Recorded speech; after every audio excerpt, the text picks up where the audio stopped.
അച്ഛൻ ഇത്ര വേഗം നമ്മളെ ഈ പൊള്ളാച്ചി കൊണ്ടിടുമെന്ന് ഞാൻ കരുതിയില്ല. ദൈവാനുഗ്രഹം എന്നൊക്കെ പറയുന്ന ഇതാ. നാം എപ്പോ വെളിയിൽ പോവാം? ഇനി ആർക്ക് വെളിയിൽ പോണം?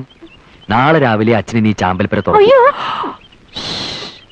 അതുവരെ ഇവിടെ വിയർപ്പ് തുള്ളികൾ ഒഴുക്കി നഷ്ടപ്പെട്ടു പോയ ആ ശാന്തി മുഹൂർത്തം നമ്മൾ വീണ്ടെടുക്കും. ഒന്നും മനസ്സിലാകുന്നില്ല അല്ലേ? എന്നാ മനസ്സിലാകുന്ന ഭാഷയില് ഞാൻ ഇത്തിരി ആംഗ്യം കാണിക്കാം. അണ്ണൻ വന്ന് കൊണ്ടുപോയെന്നാ പറഞ്ഞത്. പറമ്പി കിളയ്ക്കാതെ ഇതിനകത്തിരുന്നെങ്കിൽ ആ അണ്ണനെ ഒന്ന് പരിചയപ്പെടായിരുന്നു. ഇനി കുറച്ചു കാലം ഈ കൃഷി ഒന്ന് നിർത്തണം. അമ്മാവൻ എന്താ ഉറങ്ങിയില്ലേ?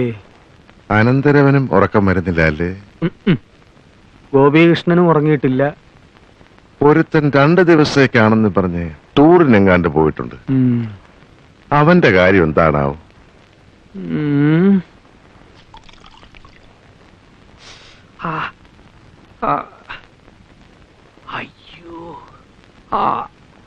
கவுண்டர் ஐயாவுக்கு இப்ப வலி எப்படி இருக்கீங்க? 1 மணி நேரத்துக்கு ஒரு தடவை எண்ணெய் தடவணும், 10 நிமிஷத்துக்கு ஒரு தடவை வெந்நீர் ஒத்தடம் கொடுக்கணும்னு வைத்தியர் சொல்லியிருக்காரு. அவங்களுக்கு தவறி விழுந்தது கூட பெருசா வலி தெரியல.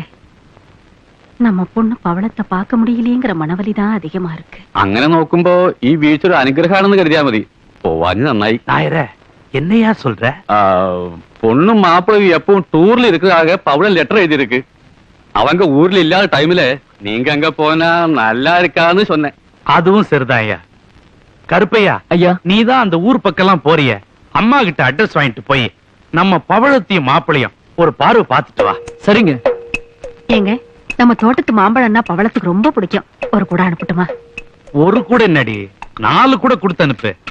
கருப்பையா, பாப்பா கிட்ட சொல்லு, அப்பாவும் அம்மாவும் கூடிய சீக்கிரம் வந்து பாக்குறோன்னு. என்ன? சரிங்க.